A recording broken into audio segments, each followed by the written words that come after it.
بسم اللہ الرحمن الرحیم۔ السلام علیکم ناظرین، میں ہوں راجہ فضل ربی۔ آپ دیکھ رہے ہیں وائس آف پنجاب۔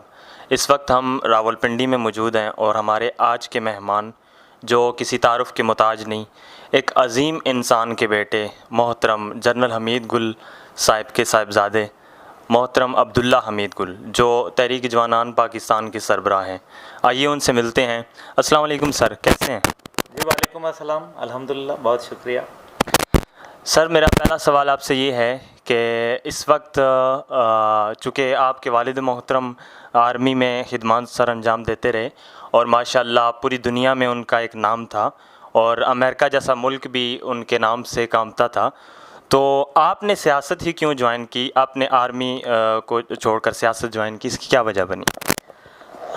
نحمدہ و نصلی علی رسولہ الکریم، اما بعد، فاعوذ باللہ من الشیطان الرجیم، بسم اللہ الرحمن الرحیم۔ دیکھیں، والد صاحب نے افواج پاکستان کے لیے گراں قدر خدمات ادا کی اور الحمدللہ اس کو پوری دنیا نے سراہا، جیسے آپ نے فرمایا، اور سب سے بڑھ کر پوری دنیا کو چھوڑ دیں، مجھے صرف یہ ہے کہ الحمدللہ پاکستانی عوام نے بہت پیار کیا اور آج تک وہ پیار موجود ہے۔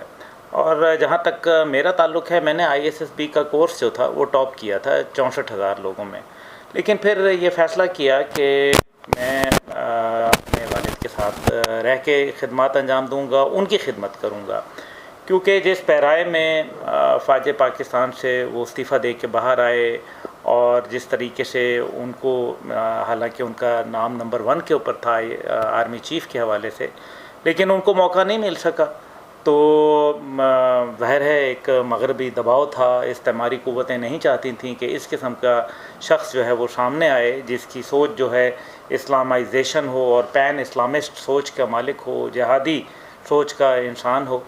تو ہم نے بہت کڑا وقت دیکھا، اس کے بعد ظاہر ہے عطاب کا شکار رہے، بہت کچھ ہوا، میں اس کہانی میں نہیں جانا چاہتا۔ معاشی حالات کی بات کی، اس وقت پاکستان جو ہے مشکل حالات میں ہے، تو کیا آپ، اگر اللہ آپ کو موقع دیتا ہے تو آپ اسے بہتر کر پائیں گے؟ بالکل، میرا خیال ہے کہ میرا یہ یقین کامل ہے، بلکہ اتنا زیادہ ہے کہ شاید ہی کسی کا ہو کہ سود کے خلاف، دیکھیں نا، ایک عجیب بات ہے، آپ سود کا کاروبار کر رہے ہوں اور ساتھ ریاست مدینہ کے جو ہے دعوے دار ہوں، یہ نہیں چلے گا، یہ غلط ہے، یہ اللہ کے خلاف کھلے عام ایک ہرزہ سرائی ہے۔ قومیں بھوک سے نہیں مرتی بلکہ بے حمیت ہو کے مر جایا کرتی ہیں۔ جوانان پاکستان کا آئندہ عام انتخابات کے حوالے سے کیا لائے عمل ہے؟ عام انتخابات اگر ہوتے ہیں، جس کا مجھے فی الحال تو دور دور تک کوئی نظر نہیں آ رہا، کیونکہ ابھی موجودہ آپ دیکھ لیں کہ درجن بھر سے زیادہ پارٹیاں جو ہیں وہ آپس میں بیٹھی ہوئی ہیں، لیکن کیا ملک کے مسائل مزید گمبھیر تر ہو رہے ہیں یا وہ بہتری کی طرف جا رہے ہیں؟ جو ابھی درمیان میں بائی الیکشن دیکھے، اس میں باوجود اس کے کہ نیشنل اسمبلی میں یہ لوگ اکٹھے ہیں، لیکن جب ان کو دیگر جگہوں پہ دیکھا تو ان کا اکٹھ نظر نہیں آیا۔ اس کی وجہ یہ ہے کہ PDM کے اندر جو جماعتیں ہیں وہ اپنی سوچوں کے اندر بہت دوری ایک دوسرے کے ساتھ ہے۔ ایک پیپلز پارٹی کا نظریہ ہے، ایک مسلم لیگ کا نظریہ ہے، ایک دایاں ہے تو ایک بایاں ہے، ایک مغرب ہے تو ایک مشرق ہے۔ آپ اس کا یہ مجبوری کے تحت جو اکٹھ ہے یہ کب تک قائم رکھیں گے؟ اور جہاں تک عمران خان صاحب کا تعلق ہے تو PTI نے کوشش کر لی ہے نا، PTI کی جو کوشش ہے اس کے اندر آپ دیکھ لیں کہ 3 سال 7 مہینے جو حکومت رہی، کیا معاشیات ہماری پہلے سے دیگر گوں ہوئی یا بہتر ہوئی؟ حکمران تھے جو قومی اسمبلی کے یا صوبائی اسمبلیوں کے اپنے حلقے میں پولیس کے بغیر جا نہیں سکتے تھے، اور متعدد ویڈیوز موجود ہیں جس کے اندر پولیس نے ان کی جان بچائی ہے عوام کے ساتھ۔ تو کیا یہ تمام پارٹیاں اکٹھے ہو کے کوئی کردار ادا کر پا رہی ہیں؟ اس لیے میں یہ کہنے پہ مجبور ہوں کہ یہ سسٹم اور پاکستان اب اکٹھا نہیں چل سکتا۔ پاکستان نہ ہی اس مقصد کے لیے بنایا گیا تھا کہ ہم مغربی طرز جمہوریت کو گلے لگائیں، اور نہ ہی مغربی طرز جو عدالت ہے اس کو گلے لگائیں۔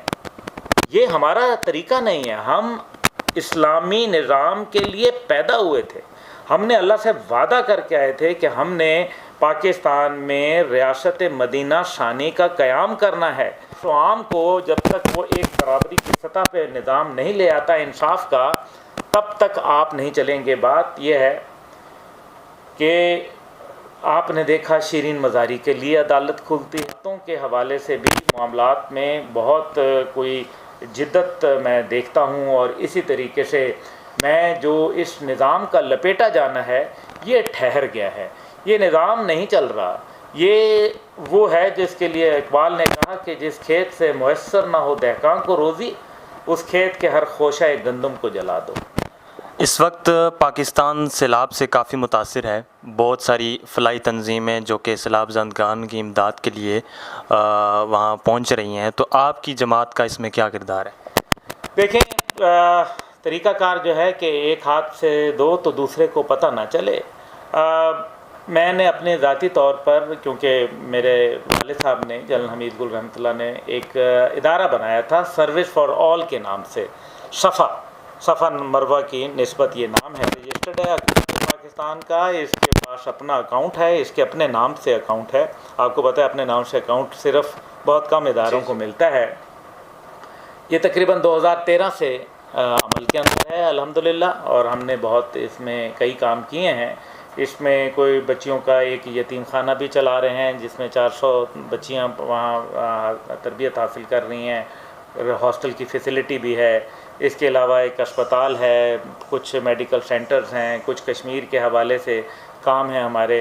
اور جو سیلاب زدگان کے حوالے سے میں نے اپنی حیثیت میں 5 لاکھ روپے اپنی جیب سے ایک فنڈ قائم کیا ہے، اور اس کے اندر اور بھی صاحب استطاعت جو ہیں وہ کچھ نے ہمیں ہیلپ کیا ہے.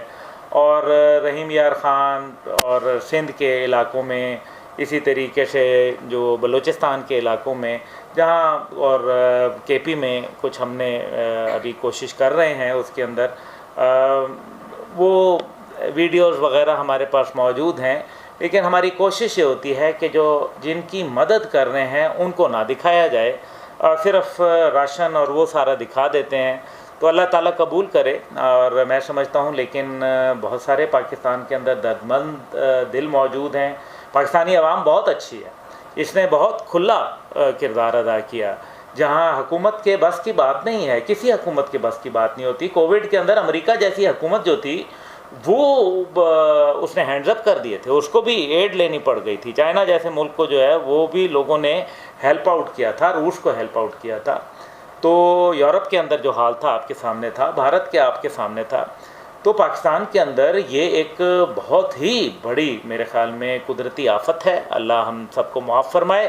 اور اس سے جو جتنے بھی سیاستدان تھے اور جتنے بھی حکمران تھے، ان کے معاشی وعدے، ان کے جو خواب اور خیالات، ان کے منشور، سیلاب سارا جو ہے وہ پانی کی طرح جہاں بہا کے لے گیا. ان کے ارادے، ان کے منشور، ان کے بلند باند دعوے، وہ سب بہا کے لے گیا.